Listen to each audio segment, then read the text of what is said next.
Good morning everyone. आज हम start करेंगे आपका टॉपिक क्लासिफिकेशन सिस्टम। तो क्लासिफिकेशन सिस्टम क्या होता है कि जब हम किसी भी चीज़ को एक से अलग क्लासिफाई करते हैं, मतलब कि जैसे हमने क्या करा, शाकाहारी और मांसाहारी में क्लासिफाई कर दिया कि मतलब जो जंतु शाक सब्जी खाते हैं वो हमारे शाकाहारी हो गए और जो हमारे मांस वगैरह खाते हैं वो हमारे मांसाहारी हो गए। ठीक है, तो इस तरीके से हमने किस में डिवाइड कर दिया, दो क्लासेस में डिवाइड कर दिया। और इसी तरीके से डिवाइड करने को हम क्या बोलते हैं, क्लासिफिकेशन सिस्टम। तो जब हमारे क्या होता है, लिविंग ऑर्गेनिज्म में आपको पता है बहुत सारी डाइवर्सिटी है। हम दूसरे की तरह नहीं दिखते हैं, किस वजह से? क्योंकि हमारे अंदर क्या है, डाइवर्सिटी है। हमारे अंदर जो हमारे कैरेक्टर है उनमें चेंजेस हैं। ठीक है, जैसे आपको अब जो मेंढक होता है वो भी आपको सारे एक तरीके के नहीं दिखेंगे, अलग अलग तरीके के होते हैं। मेंढक होते हैं, टोड होते हैं, ठीक है, तो ये आपके अलग अलग तरीके के होते हैं। तो ये क्या होती है, आपके जीवों में डाइवर्सिटी होती है, विविधता होती है। जैसे कि आपको क्या दिखेगा, पानी में रहने वाले जंतु पौधे अलग तरीके के होंगे, उनकी संरचना अलग तरीके की होगी। ऐसे ही जो आपके रेन फॉरेस्ट होते हैं वो अलग तरीके के होंगे। फिर आपकी क्या होगा, जो सारे जैसे हम लोग दिखते हैं, इंडिया के लोग थोड़े एक जैसे से दिखेंगे, अमेरिका के एक जैसे से दिखेंगे, ठीक है, रशिया के एक जैसे दिखेंगे। तो ये क्या होता है, ये हम जो एक दूसरे से चेंज दिखते हैं, मतलब इंडिया और जो अमेरिका के लोग एक दूसरे से अलग दिख रहे हैं, वो किस वजह से दिख रहे हैं? क्योंकि हमारे अंदर क्या है, डाइवर्सिटी प्रेजेंट है। उनकी जो जीन का स्ट्रक्चर है वो अलग तरीके का प्रेजेंट है और हमारे जीन का जो स्ट्रक्चर है वो अलग तरीके का है। तो ये किस वजह से होता है? आपका डाइवर्सिटी की वजह से होता है। ठीक है, डाइवर्सिटी मेनली किस वजह से होती है? जो हमारे जीन्स होते हैं, हमारा एनवायरनमेंट होता है, ये हमारे मेन फैक्टर होते हैं जो कि हमारे डाइवर्सिटी को प्रभावित करते हैं। तो इसी डाइवर्सिटी को मतलब फिर क्या हुआ कि बहुत सारे जैसे जीव हैं तो उनको लोग इकट्ठा नहीं कर पा रहे। तो इसी के लिए क्या करा, साइंटिस्ट ने एक क्लासिफिकेशन सिस्टम बनाया। इस क्लासिफिकेशन सिस्टम में उन्होंने क्या करा कि जीवों को अलग अलग क्या करा, डिवाइड कर दिया कि अच्छा आप जल में रहते हो तो आप जलीय जंतु हो गए, आप ज़मीन पर रहते हो तो आप टेरेस्ट्रियल हो गए। इस तरीके से करके उन्होंने डिवाइड कर दिया। फिर टेरेस्ट्रियल में भी उन्होंने कैसे डिवाइड कर दिया कि आप क्या खाते हो, आप वेजिटेरियन हो या नॉन वेजिटेरियन हो। तो इस तरीके से करके उन्होंने फिर उसको स्टडी करना आसान हो गया कि हमें अगर एक जंतु पता लग गया कि ये इस वाली क्लास में है, मतलब एक पर्टिकुलर क्लास में है, तो हमें पता लग जाएगा कि अच्छा ये मतलब मांस मच्छी खाता है, ये ज़मीन पर रहता है। तो हमें उस क्लासिफिकेशन सिस्टम से ये चीज़ें पता लग जाती हैं। तो सबसे पहले आया था two kingdom classification. Two kingdom classification में क्या था, उन्होंने सभी जो जंतु थे, मतलब जो भी जीव जंतु या वनस्पति जो भी था, उनको दो भाग में बांटा।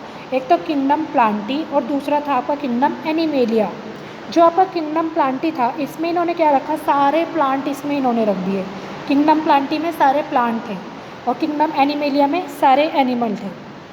ठीक है, जैसे आपको पता है कि प्लांट्स में क्या होता है, सेल वॉल होती है। तो इनका कैरेक्टर क्या था कि जिनके पास भी इन्होंने क्या करा कि जिन भी जंतुओं के पास क्या थी, सेल वॉल थी, उनको इन्होंने प्लांटी में रख दिया। ठीक है, जो खुद का खाना खुद बना सकते थे वो भी प्लांटी में आएंगे। जो एक दूसरी जगह से दूसरी जगह नहीं जा सकते थे, लोकोमोशन नहीं कर सकते थे, वो भी आपके प्लांटी में आएंगे। और जो एक्सटर्नल स्टिमुलाई, मतलब बाहर से कुछ भी उनको, जैसे कि अगर मान लो हमारे को गर्मी लगती है तो हम क्या करते हैं कि ठंडी जगह पे बैठने की कोशिश करते हैं। पर क्या होता है, पेड़ पौधे तो ऐसे नहीं करते, अगर गर्मी है तो अपनी जगह पे ही रहेंगे, तो कोई रिस्पॉन्स नहीं करते। उस वजह से भी जो लोग होते हैं वो हमारे किंगडम प्लांटी में इन्होंने डाले। एनिमेलिया में कौन कौन से डाले? जिनके पास सेल वॉल नहीं थी। मतलब आपको पता है कि ऐसे प्लांट सेल ऐसे होती है और इसके चारों तरफ इतनी मोटी सी एक लेयर होती है। ठीक है, ये सेल वॉल है और एनिमल सेल में कोई सेल वॉल नहीं होती है। तो जिन भी जंतुओं में सेल वॉल नहीं थी वो इन्होंने सबको किस में डाल दिया, एनिमेलिया में। और जो अपना भोजन दूसरे जीवों से प्राप्त करते थे वो एनिमेलिया में आ गए सब। ठीक है, जो एक दूसरी जगह से दूसरी जगह जा सकते थे वो भी एक कैरेक्टर था किसका, एनिमेलिया का। और रिस्पॉन्स करते थे एक्सटर्नल स्टिमुलाई से, मतलब बाहर से कुछ भी दिक्कत हुई तो उसके लिए भी कौन रिस्पॉन्स करते थे, एनिमेलिया। तो ये क्या है, आपका बेसिक टू किंगडम क्लासिफिकेशन है, जिसमें इन्होंने किस में बांटा, प्लांटी और एनिमेलिया। प्लांटी में ये चार, जिस भी एनिमल के अंदर, जिस भी आपके ऑर्गेनिज्म के अंदर ये चार कैरेक्टर थे वो आपके किंगडम प्लांटी में डाला। और जिस भी ऑर्गेनिज्म के अंदर ये वाले कैरेक्टर थे वो आपके किस में आ गए, किंगडम एनिमेलिया में आ गए। ठीक है, पहले इन्होंने सिंपल इस तरीके से सभी चीज़ों को डिवाइड किया। फिर आपका आता है three kingdom classification. Three kingdom classification में क्या हुआ, इनको पता लगा कि कुछ ऐसे होते हैं आपके जो लोकोमोशन तो कर सकते हैं, पर क्या होगा कि उनका थोड़ा अलग सिस्टम होता है, यूनिसेलुलर होते हैं, प्लांट से अलग होते हैं।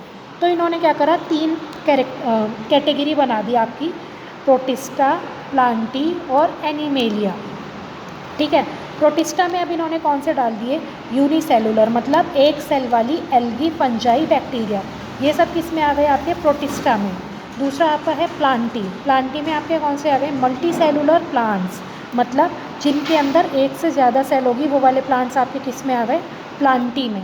ठीक है, फिर इसके बाद है हमारा है जो एनिमेलिया में कौन से डाले, मल्टी सेलुलर एनिमल्स, ये सारे किस में डाल दिए, एनिमल्स में। अब देखो, अब इन्होंने सिंपली क्या करा कि जो सारे मल्टी सेलुलर एनिमल थे, मतलब बहुत सारी सेल से मिलकर जो एनिमल बने थे, उन सबको तो डाल दिया एनिमेलिया में। ठीक है, बहुत सारे जो आपके प्लांट्स थे, मतलब जो आपके बहुत सारी सेल से मिलकर प्लांट बने थे, वो सब किस में आ गए, प्लांटी में। और जो आपकी एल्गी बची, फंजाई बची और बैक्टीरिया जो बचे, ये सब इन्होंने किस में डाल दिए, प्रोटिस्टा में। तो इन्होंने क्या करा, ये सिंप्लीफाई कर दिया अपने क्लासिफिकेशन सिस्टम को। तो यही है हमारा थ्री किंगडम क्लासिफिकेशन। इसके बाद आपके दो सिस्टम और हैं, फोर किंगडम क्लासिफिकेशन और फाइव किंगडम क्लासिफिकेशन। ये हम देखेंगे आपके फर्दर नेक्स्ट लेक्चर में। आज के लिए इतना ही, थैंक यू।